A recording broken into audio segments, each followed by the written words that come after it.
Bueno, abran sus Biblias en la segunda carta de Pedro, capítulo 3,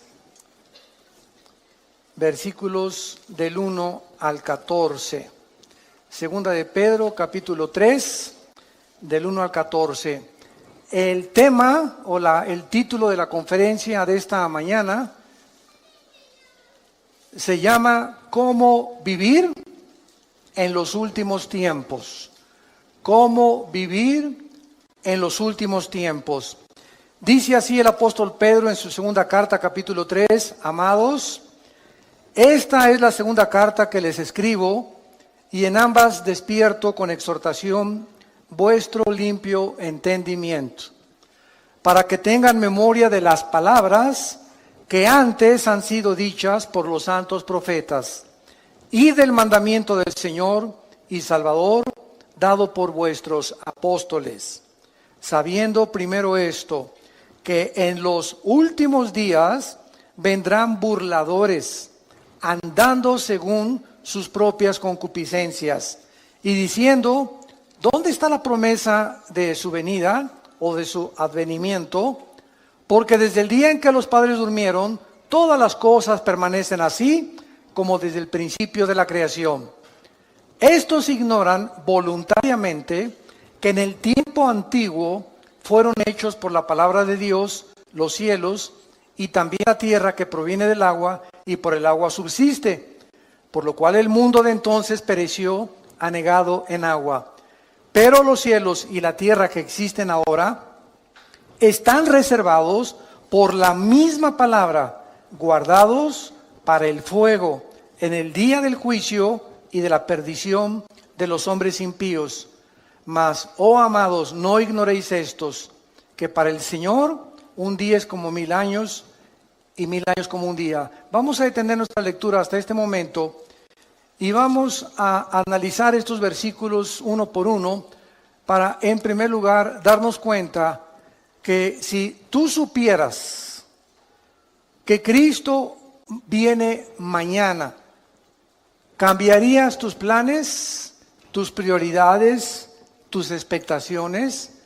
¿Cuántas personas el otro día oí, por ejemplo, que un camión ahora en la nueva ruta, la nueva autopista que acaban de hacer de la Marquesa hacia Toluca, que son como 42 kilómetros, que te ahorran como 15, 18 minutos para no irte por la anterior? Se fue un camión, ya están prohibiendo la entrada de los camiones de redilas y los camiones grandes. Es una bajada impresionante. Bueno, no se calculó mucho, ¿verdad? Y el camión se fue contra la caseta y mató a la persona de la caseta, murió quemado junto con el chofer. Después vino otro accidente también y gracias a Dios que pues ya hicieron otro desviamiento, una desviación para los camiones y se le está prohibiendo a los que entren que ya no circulen por esa autopista.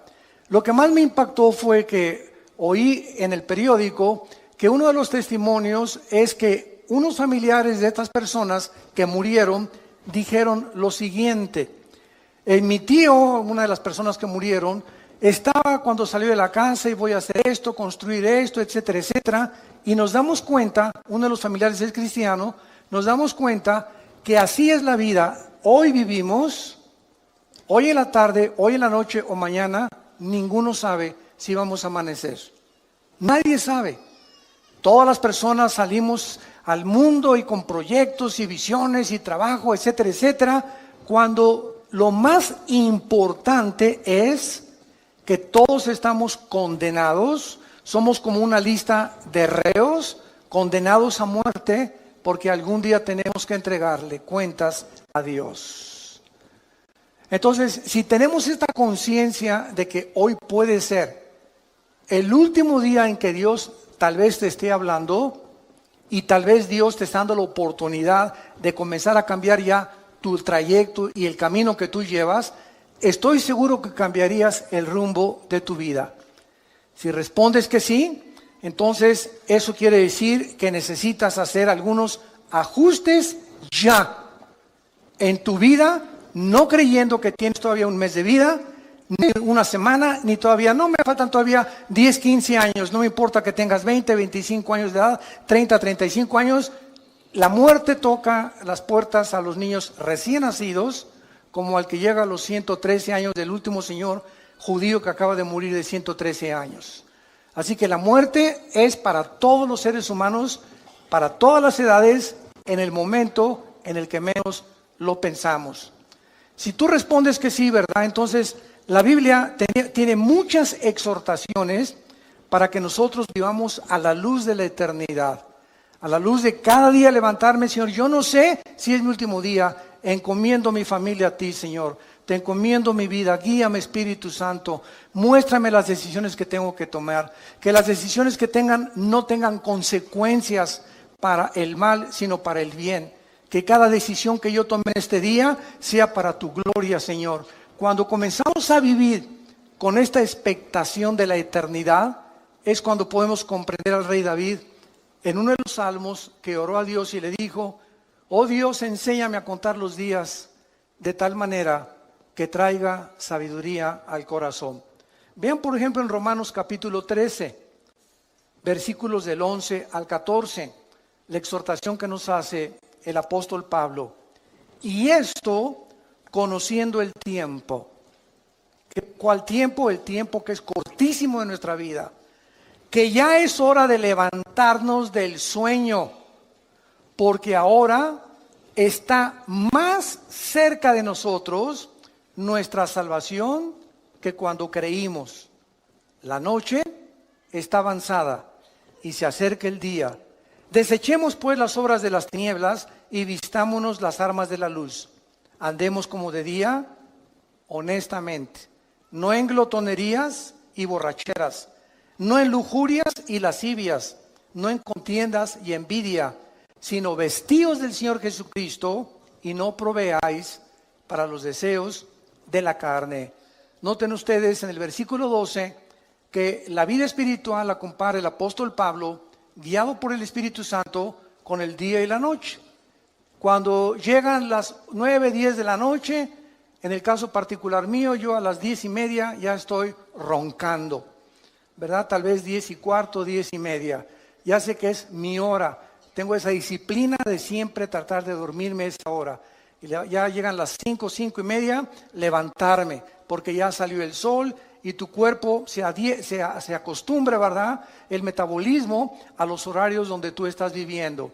Bueno, de la misma manera, ¿saben ustedes a qué hora de la noche nos encontramos ahorita? Nos encontramos en el punto más oscuro de la humanidad, donde un loco que se llama Kim Jong en Corea del Norte está amenazando bombardear la isla de Guam, donde hay 163,000 personas, más de 12,000 soldados norteamericanos estacionados. Está amenazando bombardear Alaska y Los Ángeles. Está amenazando lanzar bombas contra Japón.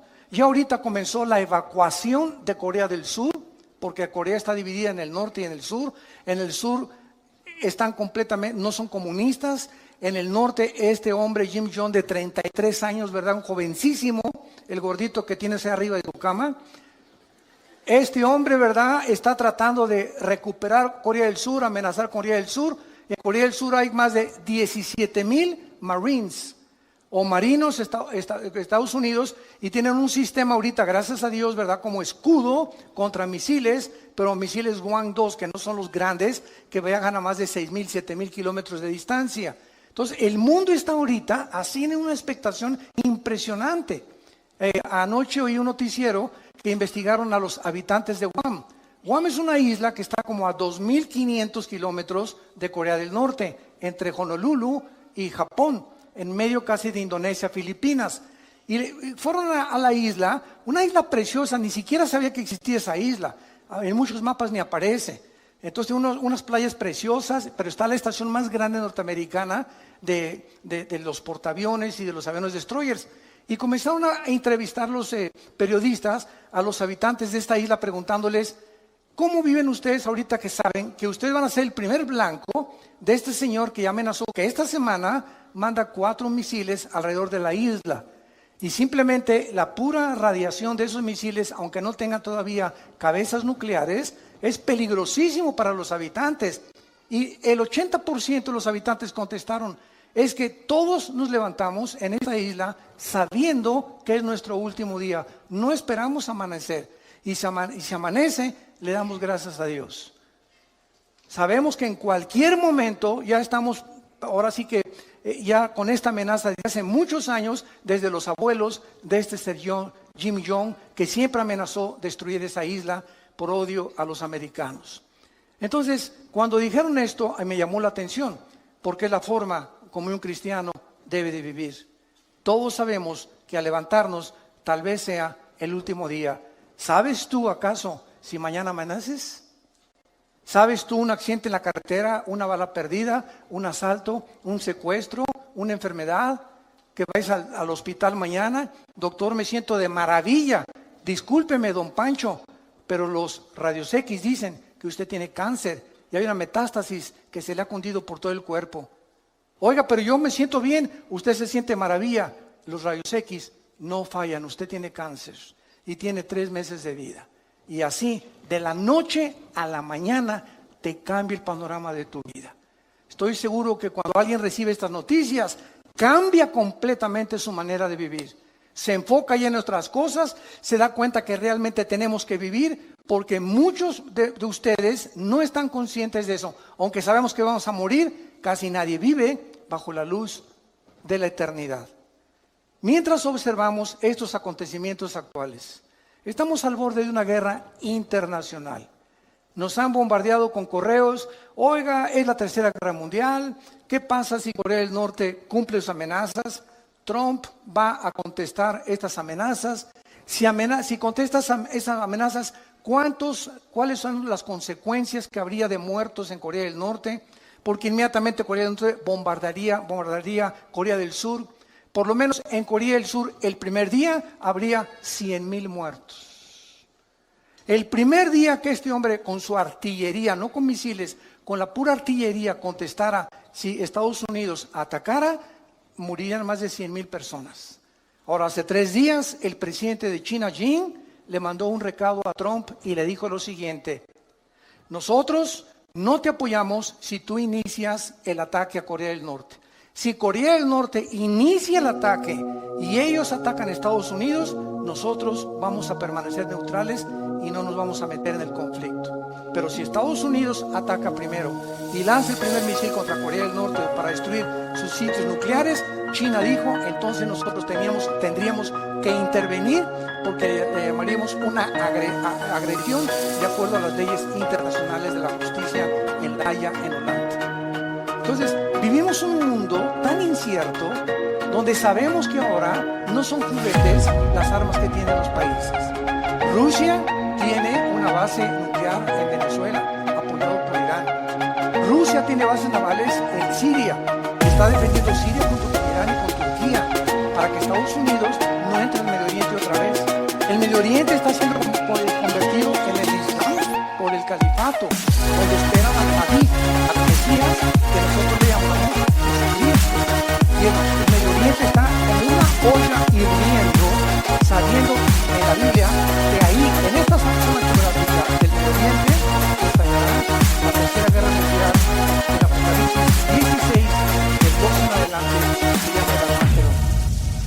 Entonces, santos de Dios, si estalla ahorita una guerra con Corea o con lo que sea, no es la tercera guerra mundial. Faltan 3 guerras. Una antes de que venga Cristo en el arrebatamiento, y va a haber 2 guerras o 3 a lo más durante el periodo de la tribulación. Simplemente en el 4º sello, Apocalipsis 6 del 5 en adelante, una 4ª parte de la humanidad va a morir. En la 5ª trompeta, una 3ª parte de la humanidad va a morir. Y cuando venga la guerra del Armagedón, si no viene Cristo y desciende con nosotros en la tierra, nos autoextinguiríamos. La raza humana se autodestruiría del odio tan grande que existe en el mundo. Ahorita, en los últimos, escuchen esto, 100 años, en una ciudad llamada Charlottesville, en Nueva Jersey, antier, se levantaron después de 100 años un grupo de nacionalistas blancos, que son los que forman el famoso Ku Klux Klan, con los neonazis y con símbolos de la swastika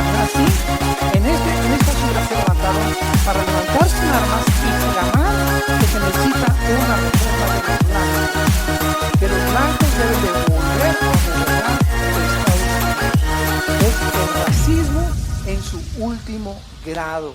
En los últimos 100 años, esto no se había visto en Estados Unidos. Había habido pequeños brotes, ¿verdad? Siempre blancos contra negros, contra mexicanos, pero ya este movimiento que se levantó ahí en Nueva Jersey, en Charlottesville, hace 3 o 4 días, es algo, ¿verdad?, terrible, que nos habla la condición y la temperatura en que se encuentra el mundo donde tú y yo estamos viviendo. No cabe duda, vivimos en los últimos tiempos. Iglesia, despiértate, porque los cascos del Apocalipsis ya se oyen en el cielo. El tiempo se nos acabó. Muy bien, vamos pues a ver de qué manera nuestra esperanza en el regreso de Cristo debe afectar nuestra manera de vivir. Regresemos a nuestro pasaje de 2 de Pedro, capítulo 3, y vayamos estudiando cada versículo. En primer lugar, aquí encontramos 3 líneas de pensamiento en el pasaje que acabamos de leer. 3 líneas de pensamiento a la luz de la realidad. Número 1, se nos exhorta en primer lugar cómo vivir en los últimos tiempos, vivir a la luz de las promesas de Dios.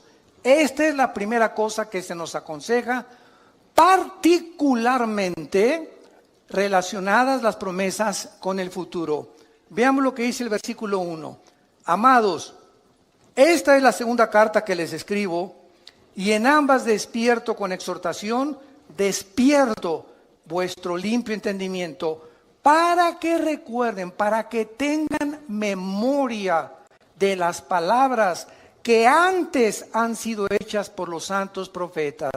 O sea, tenemos que recordar, en primer lugar, viviendo en esta última generación, recordar las promesas que en el Antiguo Testamento se hicieron respecto al futuro que tú y yo actualmente estamos viviendo.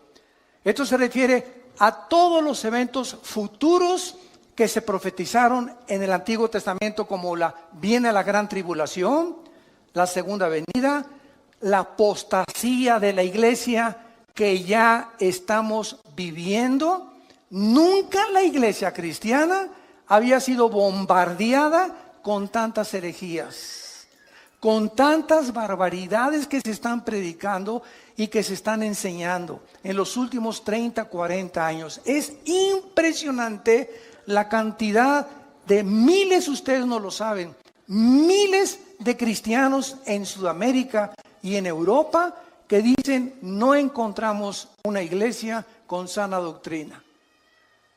Y están reuniéndose en sus casas, nos piden nuestros videos, nuestras enseñanzas a través de los CDs, etcétera, etcétera. Tenemos más de 3,725 reuniones en casas en Sudamérica que se están alimentando con el curso que tenemos de ITI, el Instituto Teológico Internacional que dirige mi hermano Alejandro, y se están alimentando de eso 1 hora diaria y están juntándose en su casa porque no encuentran una iglesia de sana doctrina. Es impresionante.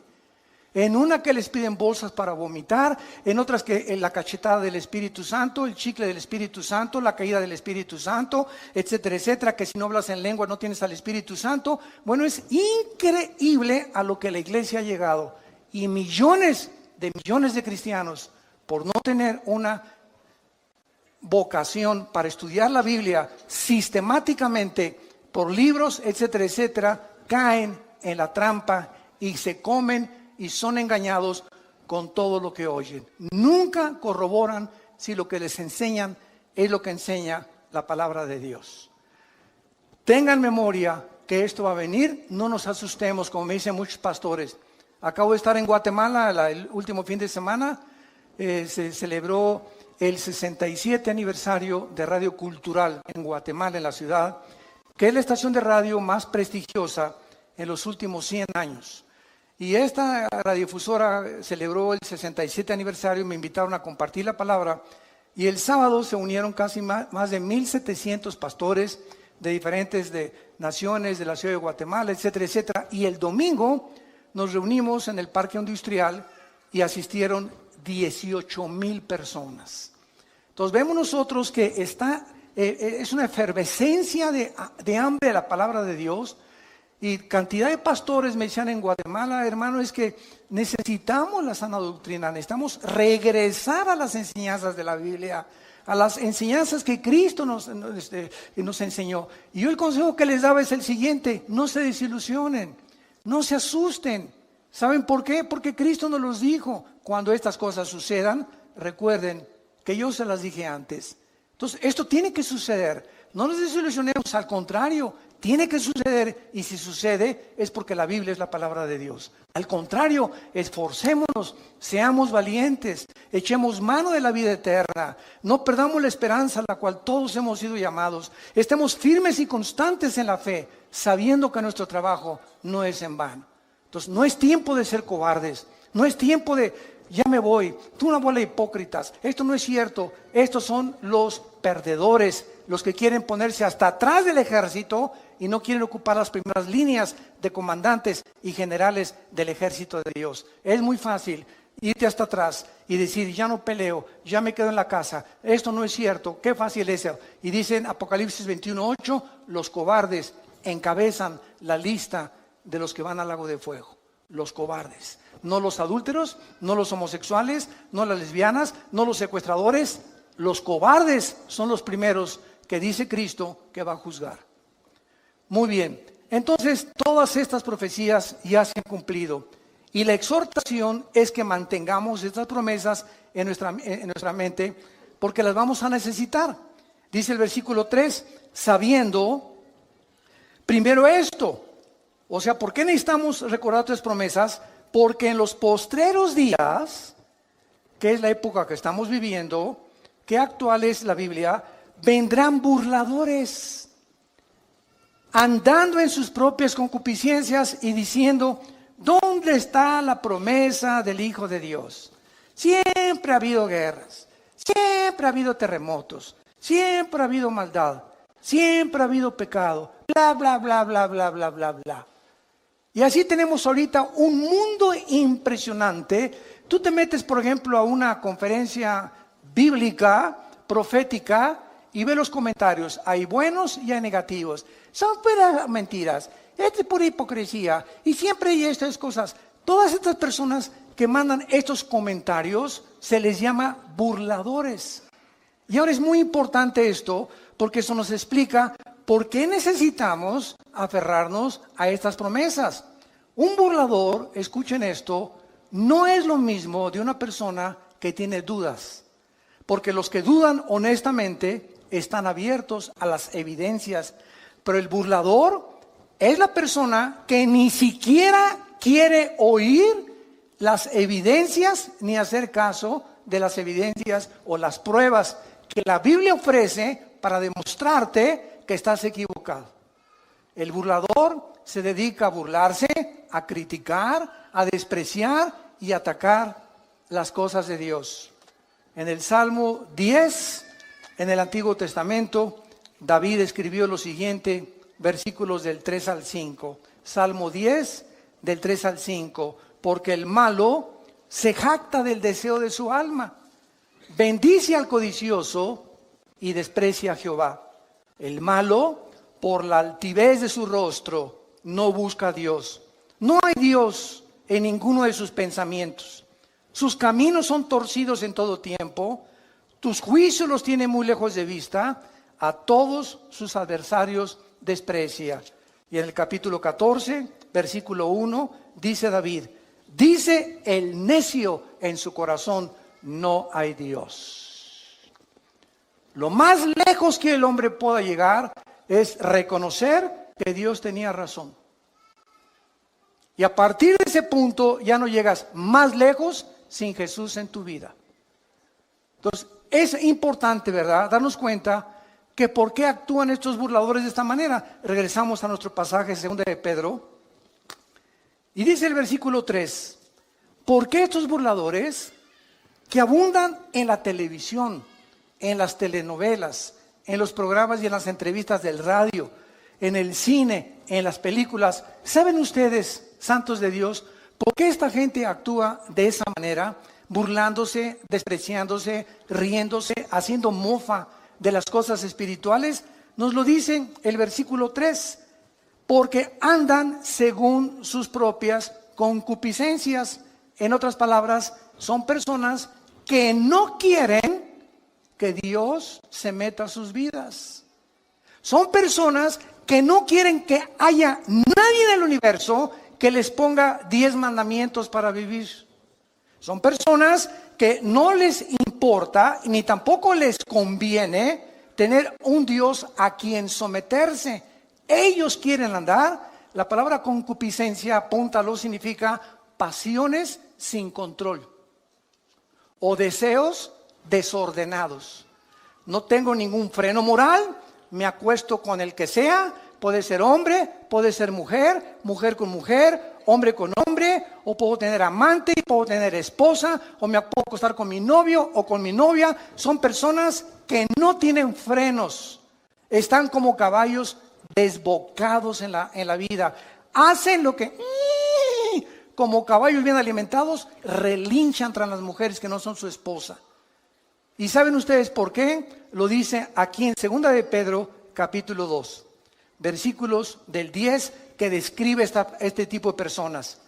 Y mayormente aquellos que, siguiendo la carne, andan en concupiscencia, o sea, en pasiones sin control e inmundicia, y desprecian el señorío, atrevidos y contumaces, no temen decir mal de las potestades superiores. Versículo 12, pero estos, hablando mal de cosas que no entienden, como animales irracionales, nacidos para presa y destrucción, perecerán en su propia perdición, recibiendo el galardón de su injusticia, ya que tienen por delicia el gozar deleites cada día. Estos son inmundicias y manchas, quienes aún mientras comen con ustedes, se recrean en sus errores. Tienen los ojos llenos de adulterio, no se sacian de pecar, seducen a las almas inconstantes, tienen el corazón habituado a la codicia y son hijos de maldición. Por eso se burlan de ti. Por eso te critican que eres cristiano.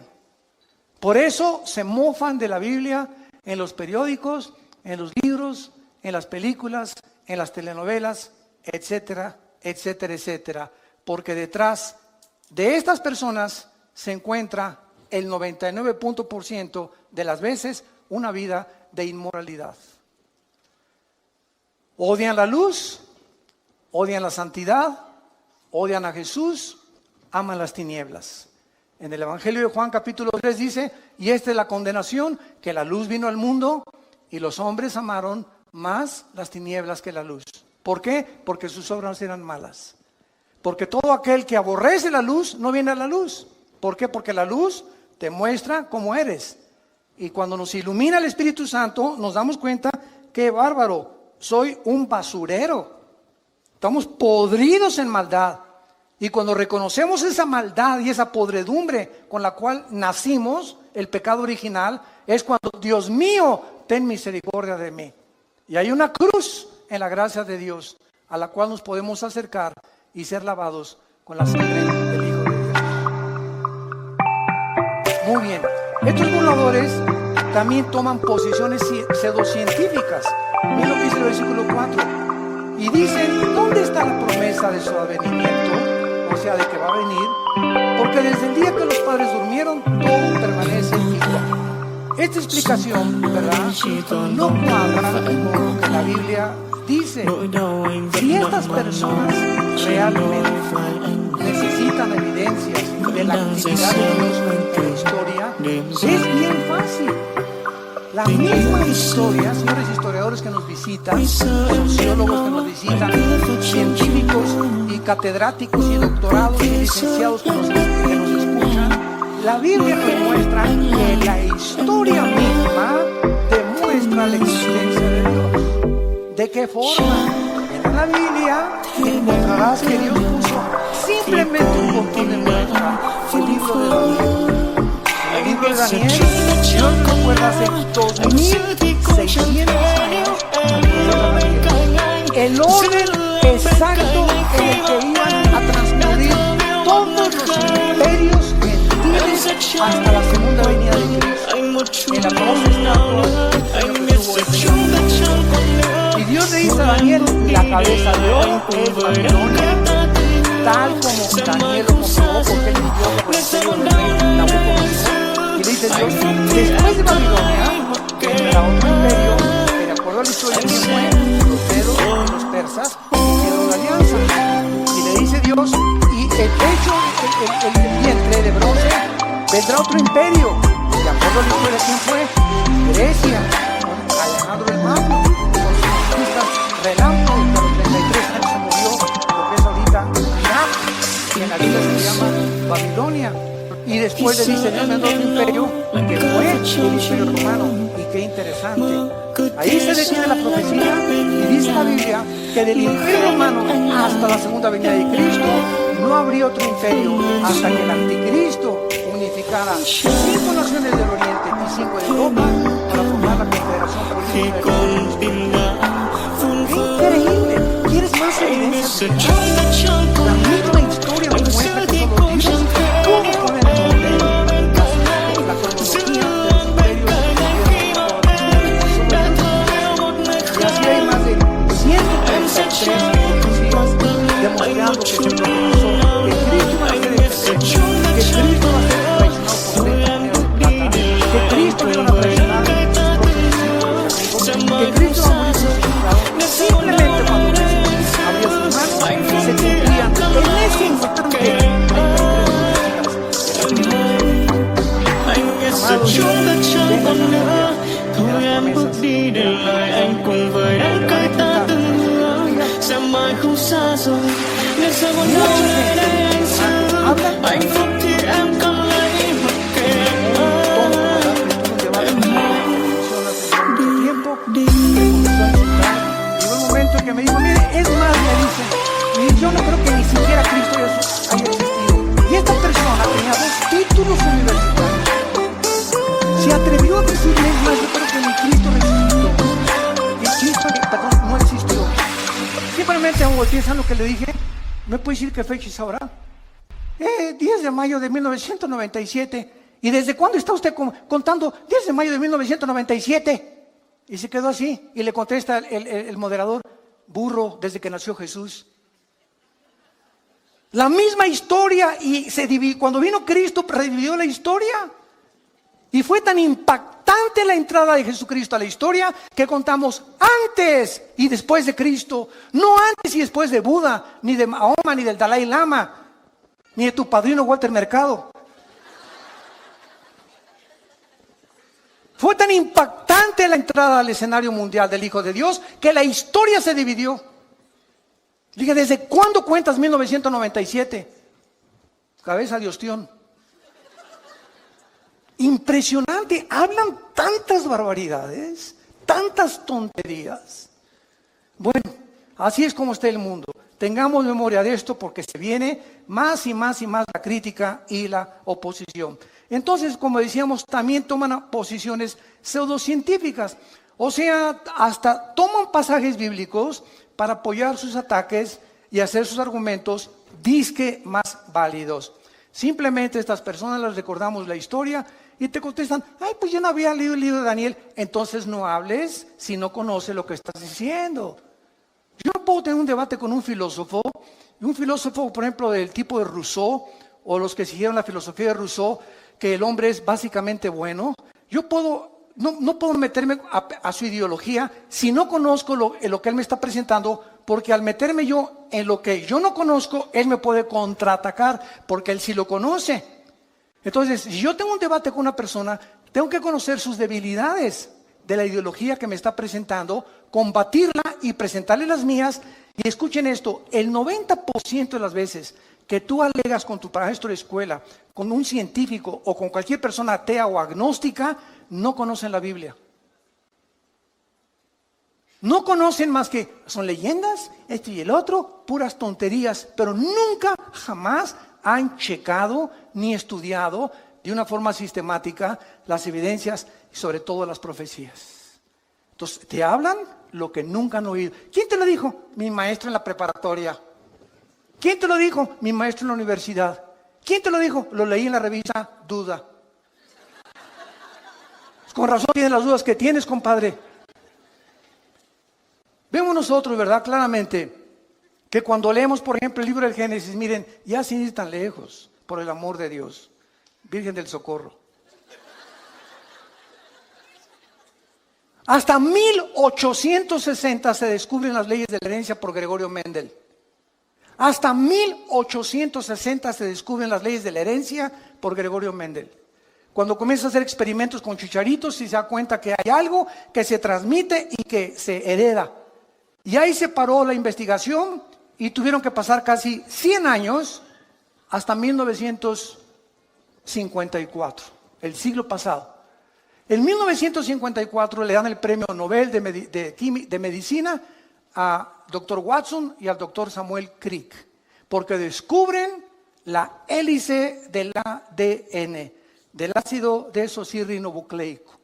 Hasta 1954 los investigadores comienzan a penetrar en el ADN y a descubrir que en cada una de las células que tiene el cuerpo humano y todas las cosas vivientes que existen, el cuerpo humano tiene trillones de células.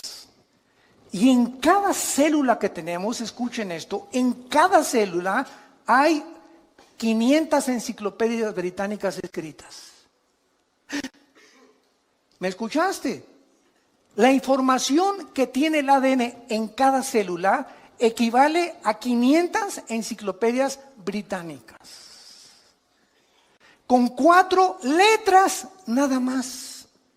Y en esa información inteligente que cada célula tiene, está escrito tu color de ojos, tu color del pelo, mi color de piel, nuestra estatura, todas las características que tenemos y venimos heredando desde Adán y Eva.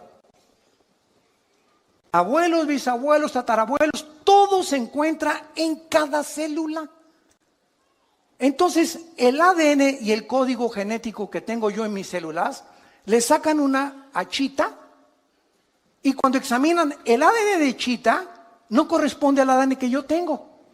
¿Qué significa esto? Que cuando se mezcla un perro con un gato, un burro con un caballo, un león con una cebra, el ADN impide a través de los aminoácidos de la biología que haya una mezcla de especie contra especie, porque entonces se rompe el patrón que Dios estableció desde el Génesis, como lo vamos a ver, capítulo 1, versículos 12 y 13, que todo tiene que ser de acuerdo a su género y a la forma en la que tienen ellos su desarrollo, como las frutas, los animales y nosotros los seres humanos.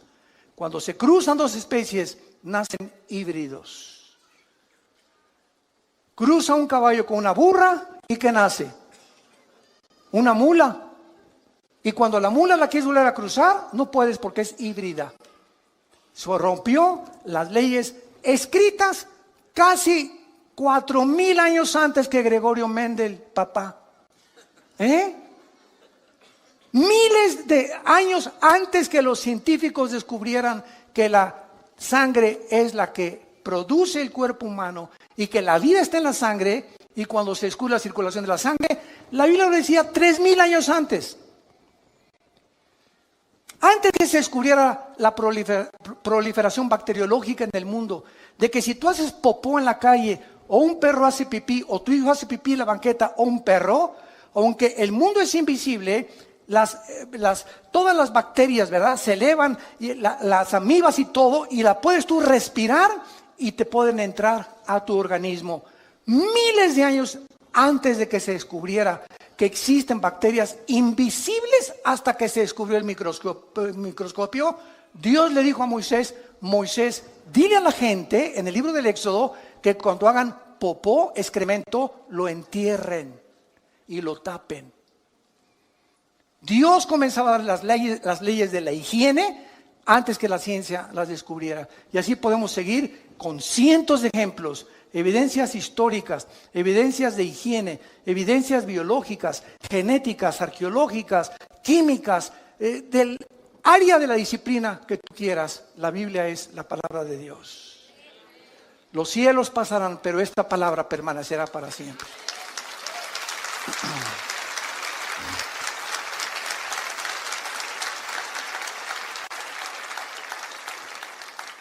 Ahora, vemos también, ¿verdad?, que es importante el tiempo de Dios. Porque esta es la pregunta que también dicen, no todas las cosas han sido igual, siempre ha habido guerras, etcétera, etcétera. Es verdad, siempre ha habido guerras. Es más, el Instituto para la Investigación de la Paz en Suecia, Estocolmo, ¿sabe lo que dictaminó hace algunos años? El Instituto para la Investigación de la Paz en Suecia, Estocolmo, que de los aproximadamente 6,000 años de historia que el ser humano tiene, solamente han habido 25 años de paz. En 6,000 años, el ser humano solo ha tenido 25 años sin guerras. ¿Qué significa esto? Que la historia del ser humano es guerra tras guerra, generación tras generación, por nuestras pasiones, la codicia, quiero tu terreno, quiero conquistar esa área geográfica, quiero tener esta colonia aquí, los franceses, los ingleses, los austriacos, los judíos, los árabes, etcétera, etcétera. Todo el mundo siempre ha estado en continua guerra. Hace algún tiempo, tengo aquí las palabras de uno de mis autores favoritos, C.S. Lewis. Fue profesor de la Universidad de Oxford. Y en 1939, C.S. Lewis consigue sus libros, La grandeza del cristianismo, El problema del dolor. Bueno, es increíblemente científica y fue el más grande ateo de Inglaterra. Y siendo el más grande ateo de Inglaterra, se convierte C.S. Lewis y comienza a escribir, no sabes, la literatura más profunda que existe científica cristiana. Y en 1939, C.S. Lewis, cuando la Segunda Guerra iba a comenzar, escribió esto. Y dijo así, la guerra no crea ninguna situación absolutamente nueva. Simplemente agrava la situación permanente humana para que no la ignoramos. La vida humana siempre ha sido vivida en la orilla de un precipicio. Estamos equivocados cuando comparamos la guerra con la vida normal. La vida nunca ha sido normal. Cuando explotó la Segunda Guerra, ¿de qué nos extrañamos? En otras palabras, siempre ha habido guerras. Es la condición permanente del ser humano. Si no hay guerras, buscamos la manera de pelearnos. Y llegamos al precioso siglo XXI. Y la luna, y los descubrimientos tecnológicos, Internet desde los 90s, y los satélites de comunicación, iPad, IQ, chips, bla, bla, bla, bla, bla. Aladín y la lámpara maravillosa. El ser humano ha llegado con la tecnología, etcétera, etcétera. Y ayer acabo de leer las últimas palabras del fundador de Apple, Steve Jobs, que muere de cáncer antes de los 50 años. A los 40 años llegaron con Steve Jobs y le dijeron, el fundador de Apple, de las compañías más prestigiosas que cualquiera pudiera decir, yo quisiera poder llegar a los descubrimientos de una multimillonaria fábrica y productora de los artículos que conocemos actualmente en el mercado. Y cuando tenía 40 años Steve Jobs, le pronosticaron cáncer y le dijeron, cúrate por medios científicos, y dijo que no. Él quería que lo curaran los hindúes con magia. Y entró en el área del ocultismo. Y antes de morir, él dijo, ¿verdad? Lo que he descubierto antes de morir es que no he disfrutado nada. Lo más precioso de la vida es tu familia. Disfruta tu familia. Es el tesoro más grande que podamos nosotros tener. Nunca mencionó a Dios. Murió como un palillo el pobre hombre en un hospital sin haber jamás podido disfrutar su dinero. Y los últimos 7 años murió con una neurosis excesiva, donde explotaba y se enojaba y corría a todos sus empleados porque la mosca voló. ¡Qué vidas tan trágicas! De personas que alcanzaron el éxito, pero se dieron cuenta que sin Dios nos echa a perder la vida. Por la maldad con la cual nacimos y porque enfocamos nuestros talentos y nuestros dones en cosas que no tienen permanencia eterna. Entonces, el tiempo es importante, como cuando comenzamos esta conferencia. Tú no sabes si mañana vas a morir. Tú no sabes si esta tarde te ha hablado Dios por última vez en tu vida. No lo sabes ni lo sé yo. Y ante la luz y la expectación de estas cosas, analicemos nuestra vida si estamos en la fe. Examinémonos realmente si realmente tenemos a Cristo como nuestro Salvador, si estamos caminando con Él. Hace algún tiempo, les conté una vez, estaba ya a la salida de un desayuno en México y me alcanza en el elevador un señor y me dice: oiga, usted es el que acaba de exponer la conferencia, a sus órdenes. Le dije. Me dice: usted debe saber muchas cosas, ¿verdad? Usted es teólogo. Le dije: sí, efectivamente. Tengo 2 doctorados y una licenciatura en teología. Me dice: bueno, pues con esos títulos que usted tiene, me puede responder esta pregunta. Le dije: dígame usted, ¿por qué Dios no mata al diablo? Y me dice, no se quedó ahí, y me dice: porque Dios es todopoderoso, ¿verdad? ¿Qué dice usted? Amén, amén, Dios es todopoderoso. Entonces, si Dios es todopoderoso, ¿por qué no mata al diablo? Y déjame decirle antes que me conteste, y si no lo mata es porque no es misericordioso ni es amor.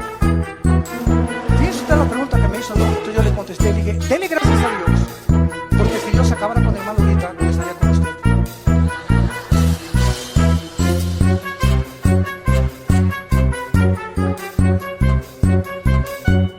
Segunda de Pedro, capítulo 2, lo acabamos de leer, versículo 9. El Señor no retarda su promesa, según algunos la tienen por tardanza. ¿Y por qué Dios no acaba ya con esto y con aquello? ¿Sabes por qué? Porque Dios es paciente para con todos, esperando que tú te arrepientas. Dale gracias a Dios que los juicios de Dios no han comenzado en la forma que se viene sobre el mundo, porque Dios es paciente con tu vida. Te va a seguir hablando a través de tu esposa, a través de tu esposo, a través de tus hijos, a través de tus amigos en tu trabajo, a través de las conferencias en YouTube, en Internet, en las iglesias cristianas. Dios nunca deja de hablar, porque es paciente con tu vida. Pero llega un momento el que tú has decidido no creer. Y tienes la luz y tienes las evidencias, pero no te conviene. No es que no creas por falta de evidencias, como dijo Carlos Sagan, el último ateo del siglo XX, astrofísico. Es que si tuviera más evidencias para creer en Dios, hubiera creído en Dios. Pero detrás de la vida de este hombre, ¿verdad?, no había las características que él deseaba, porque no le convenía entregarse a Dios. Y esa es la tragedia humana, que la luz vino al mundo y los hombres amaron más las tinieblas que la luz. Ahora, en cuestión del tiempo, ¿verdad?, Dios no percibe el tiempo como todos nosotros. ¿Por qué no acaba ya Dios con todo? Porque el tiempo de Dios no es como tú lo piensas. Les voy a hacer una historia interesante relacionada con esto, que tiene algo de humor. Un hombre llegó al cielo y le preguntó a Pedro: Pedro, en el cielo, ¿cuánto es un minuto? Y le contestó Pedro: un minuto es 1.000.000 de minutos aquí arriba. Esto es interesante, le dice el hombre. Y le volvió a preguntar: oye Pedro, ¿y un peso? ¿Cuánto es en el cielo? Y dijo: no, en el cielo un peso es más de $1.000.000.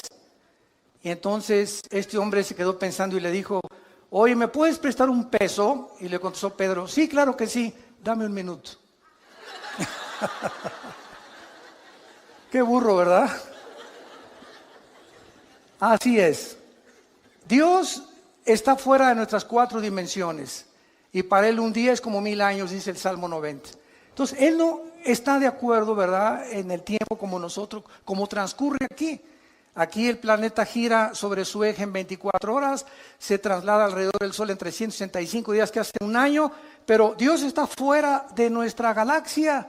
Él está fuera de las 4 dimensiones. Tú y yo vivimos en 4 dimensiones. Dios es un ser extradimensional.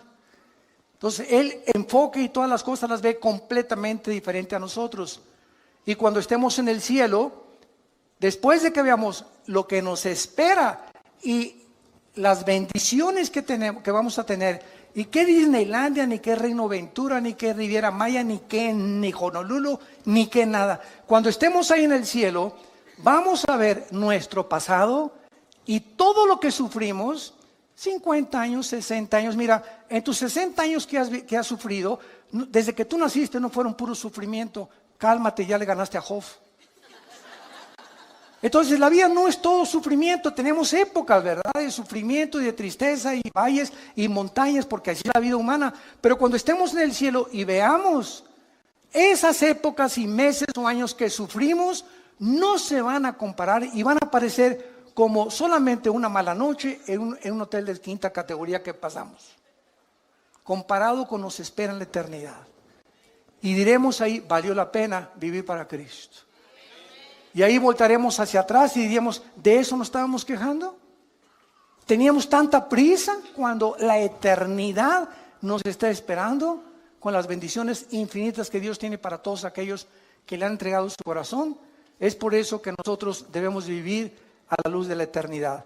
Dice el versículo 9, el Señor no retarda su promesa, sino que es paciente. Muchos la tienen por tardanza. Ay, ¿cuándo viene Jesús? Ay, que se acabe todas estas cosas. Desde tu perspectiva del tiempo y desde mi perspectiva del tiempo, elevemos nuestro corazón y nuestra alma a Dios. Pidámosle que nos dé sabiduría para vivir la corta vida que tenemos y empleemos todo lo que nos falta por vivir para la gloria de su Hijo Jesucristo. Señor, te damos gracias, porque desde el principio nos llamaste y nos escogiste para la salvación, mediante la santificación en el Espíritu Santo, por la fe en la verdad. Y nos llamaste por medio de tu Evangelio para alcanzar la gloria de Jesucristo. Bendito sea el Hijo de Dios, que lo resucitó a los 3 días de los muertos y nos hizo renacer a nosotros para una esperanza viva por medio de Él, para una herencia incorruptible, inaccesible en los cielos, que somos guardados por el poder de Dios mediante la fe, esperando la bienaventurada esperanza y la gloriosa venida de nuestro Señor en las nubes, que nos arrebatará y nos sacará de este mundo en cualquier momento para estar siempre con Él. Oh Dios, una vida muy corta, tal vez demasiado corta, nos has dado. Vivámosla pues a la luz de la eternidad, echando mano de la vida eterna, peleando la buena batalla de la fe, exhortándonos a ser valientes y vivir para Jesús. Corramos la carrera, despojándonos de todo peso y de pecado que nos asedia, esperando la bienaventurada venida de Jesucristo, y corramos esta carrera con paciencia, sabiendo que es fiel el que nos llamó. Muchas personas en este momento no tienen a Cristo. Yo los invito a que vengan a la cruz. Tú no sabes si hoy es la última vez que Dios te ha hablado. Cuando oigas su voz, no te endurezcas. Ya no te sigas burlando ni despreciando este regalo. Es un regalo. A Él le costó la vida. A ti solamente es reconocer que necesitas a Jesús en tu corazón. Si tú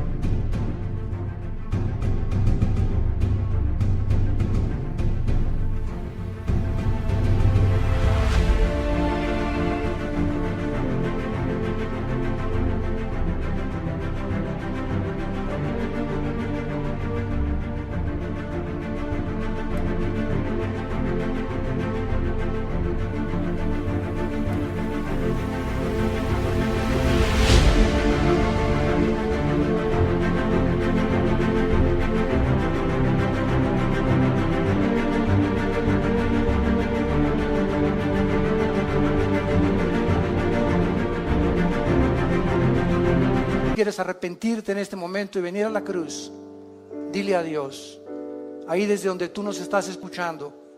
Tal vez nos están escuchando de muchas cárceles, de muchas camas de hospitales, de muchas salas en sus casas. Donde te encuentres, dile: Señor, perdona mis pecados. Ya no quiero vivir en el camino que llevo. Doy gracias porque en esa cruz pagaste con tu sangre por ellos. Entra a mi vida en este instante, Jesús, porque creo que a los 3 días volviste a vivir.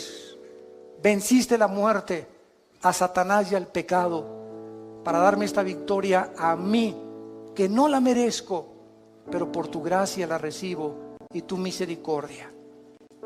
Dame el poder para vivir la corta vida que me queda y poder enseñarles a mucha gente este camino en el cual ahora me encuentro. En el nombre de Jesús. Amén. Gracias a Dios por la Biblia. Vida Nueva para el Mundo se sostiene y propaga el mensaje de salvación de Jesucristo gracias a Dios y a tus donativos. Llevemos juntos el Evangelio de Jesucristo al mundo entero.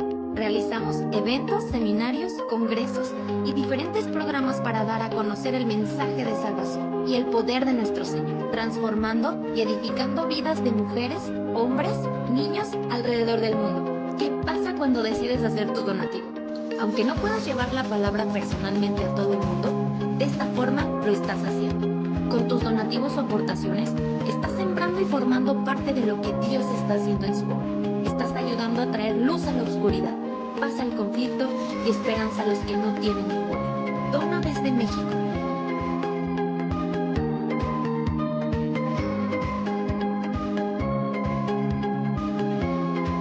Dona desde Estados Unidos.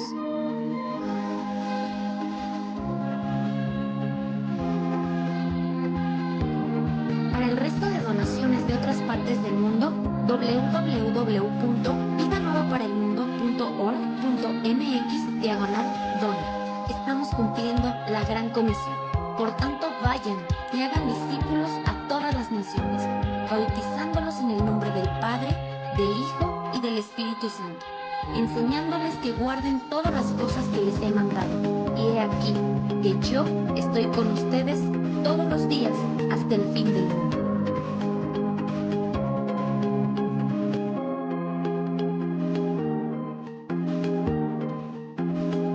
Telling stories of love, loss and rejoice. In this atmospheric realm we find our place, lost in the music, a saving grace.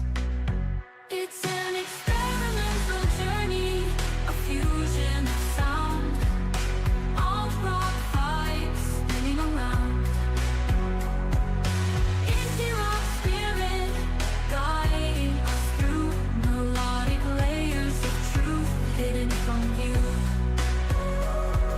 Float in the cosmic sea of sound, lost in the beauty that we found. The chill vibes washing over us like a wave. In this moment, we are brave. It's an experimental journey.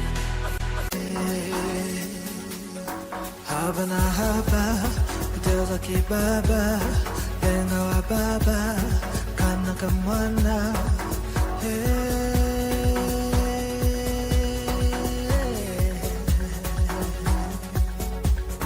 haba na haba, Deus aqui baba, venga wa baba, kana kamwana,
haba